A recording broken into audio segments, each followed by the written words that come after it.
नमस्कार। क्या आपने कभी महसूस किया है कि आपका मन आपकी बात नहीं सुनता? आप जानते हैं कि क्या सही है, फिर भी गलत आदतों की ओर चले जाते हैं। आप जानते हैं कि क्रोध नुकसान करेगा, फिर भी क्रोधित हो जाते हैं।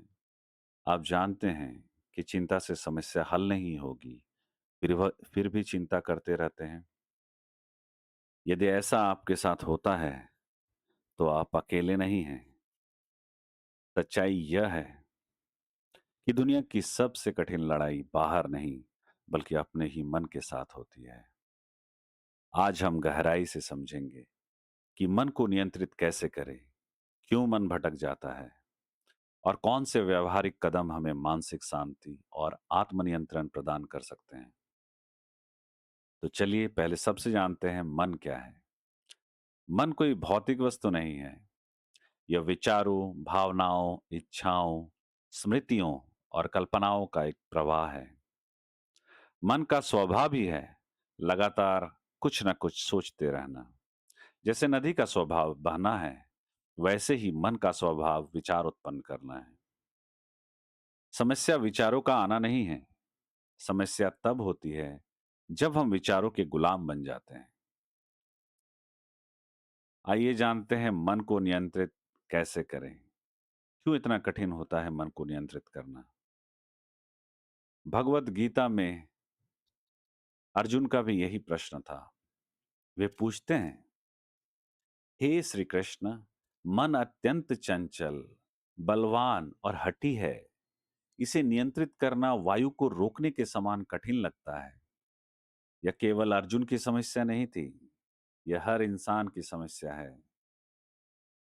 आज सोशल मीडिया, विज्ञापन, मनोरंजन और निरंतर सूचनाओं की बाढ़ ने मन को पहले से कहीं अधिक अस्थिर बना दिया है। मन हर क्षण नया सुख, नया अनुभव और नई उत्तेजना चाहता है। मन का सबसे बड़ा भ्रम क्या है? मन हमेशा कहता है, बस ये मिल जाए फिर मैं खुश हो जाऊंगा। नई नौकरी, नया मोबाइल, अधिक पैसा, अधिक सम्मान। लेकिन जब वो चीज मिल जाती है, मन तुरंत नई इच्छा पैदा कर देता है। इसलिए बाहरी उपलब्धियों से स्थिति मन की नहीं सुधरती, शांति नहीं मिलती। शांति का स्रोत बाहर नहीं, भीतर है। कल्पना कीजिए, रात के 2 बजे हैं, सारी दुनिया सो रही है, लेकिन आपका मन नहीं सो रहा। पुरानी गलतियां याद आ रही है, भविष्य की चिंताएं सताने लगी है, कुछ लोगों की बातें बार बार याद आ रही है। यही वो क्षण है जब हमें समझना चाहिए कि असली समस्या परिस्थितियां नहीं है, समस्या मन का अनियंत्रित होना है। मन को नियंत्रित करने के 7 व्यवहारिक कदम। चलिए आइए जानते हैं कि कैसे हम लोग अपने मन को नियंत्रित कर सकते हैं। सबसे पहला, मन को दबाए नहीं, समझे। अब मन को दबाना बंद कीजिए।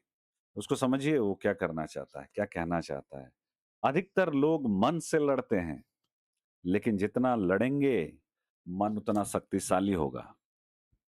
यदि क्रोध आ रहा है, तो स्वयं से पूछिए, मैं क्रोधित क्यों हूं? यदि चिंता हो रही है, तो पूछिए, मुझे वास्तव में किस बात का डर है? जागरूकता नियंत्रण की पहली सीढ़ी है। आप जितना जागरूक होंगे, उतना आप नियंत्रित कर पाएंगे। दूसरा, अपने विचारों को देखना सीखें। आप विचार नहीं हैं, आप विचारों के दर्शक हैं। जब कोई नकारात्मक विचार आए, तुरंत प्रतिक्रिया ना दें।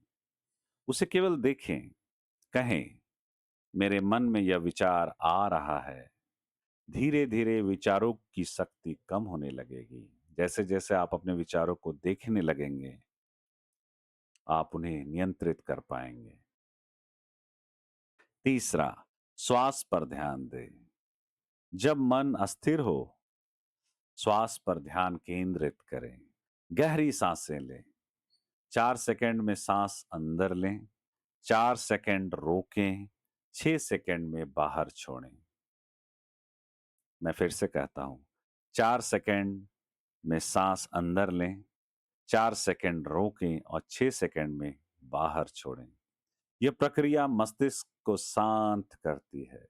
मन और श्वास का गहरा संबंध है और इसे नियंत्रित करने में यह बहुत फायदेमंद है।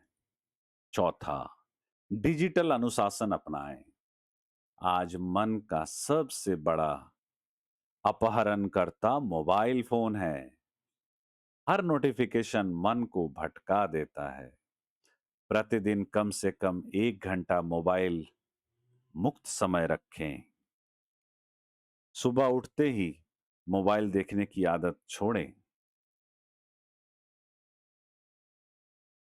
ये छोटा बदलाव मानसिक शक्ति को बढ़ा सकता है। ध्यान और मेडिटेशन करें। पांचवा, ध्यान का उद्देश्य विचारों को रोकना नहीं है। ध्यान का उद्देश्य विचारों के प्रति जागरूक होना है। प्रतिदिन केवल 10 मिनट बैठें, आंखें बंद करें, श्वास को देखें। विचार आए तो आने दें, बस उन्हें पकड़े नहीं। धीरे धीरे मन शांत होने लगेगा। छठा, अच्छे विचारों से मन को पोषण दें। जैसा भोजन शरीर को बनाता है, वैसे ही मानसिक भोजन मन को बनाता है। यदि आप पूरे दिन नकारात्मक समाचार, विवाद और नकारात्मक सामग्री देखते हैं, तो मन भी वैसा ही बन जाएगा। अच्छी पुस्तकों को अध्ययन करें, सकारात्मक लोगों के साथ रहें, प्रेरणादायक विचार सुनें। आप देख पाएंगे कि धीरे धीरे आप अपने मन को नियंत्रित कर पा रहे हैं। सातवां, जीवन का उद्देश्य खोजिए। बिना उद्देश्य वाला मन सबसे अधिक भटकता है। जब जीवन में कोई बड़ा लक्ष्य नहीं होता, तब मन छोटी छोटी बातों में उलझ जाता है। अपने आप से पूछिए, मैं इस जीवन में क्या योगदान देना चाहता हूं? उद्देश्य मन को दिशा देता है। मन नियंत्रित का रहस्य मन नियंत्रण का रहस्य मन को जीतने का अर्थ उसे नष्ट करना नहीं है, मन को प्रशिक्षित करना है। जैसे एक जंगली घोड़े को धैर्यपूर्वक प्रशिक्षित किया जाता है, वैसे ही मन को भी अभ्यास और अनुशासन से नियंत्रित किया जा सकता है। एक दिन में नहीं, एक सप्ताह में नहीं, लेकिन निरंतर अभ्यास से अवश्य आप अपने मन को नियंत्रण कर सकते हैं।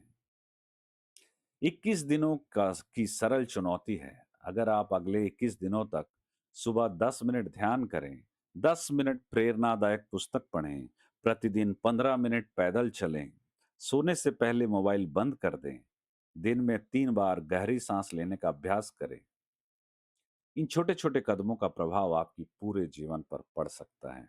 याद रखिए, दुनिया को जीतने से पहले अपने मन को जीतना आवश्यक है। जिसने अपने मन को जीत लिया, उसने लिए परिस्थितियां बाधा नहीं बनती।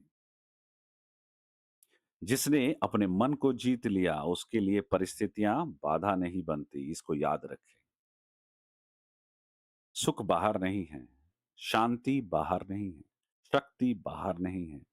इन सब का स्रोत आपके भीतर है। अपने मन को अपना मालिक मत बनने दीजिए, उसे अपना सेवक बनाइए। और जब मन आपका मित्र बन जाएगा, तब जीवन की सबसे बड़ी जीत आपके हाथ में होगी। धन्यवाद। यदि आपको यह संदेश उपयोगी लगा हो, तो इसे अपने मित्रों और परिवार के साथ अवश्य साझा करें। और अगर आप हमारे चैनल पे नए आए हैं, तो इसे ज़रूर सब्सक्राइब करें, ताकि हमारे जो कंटेंट हैं वो आप मिस ना करें। धन्यवाद। अपना ख्याल रखें, अपने परिवार का ख्याल रखें।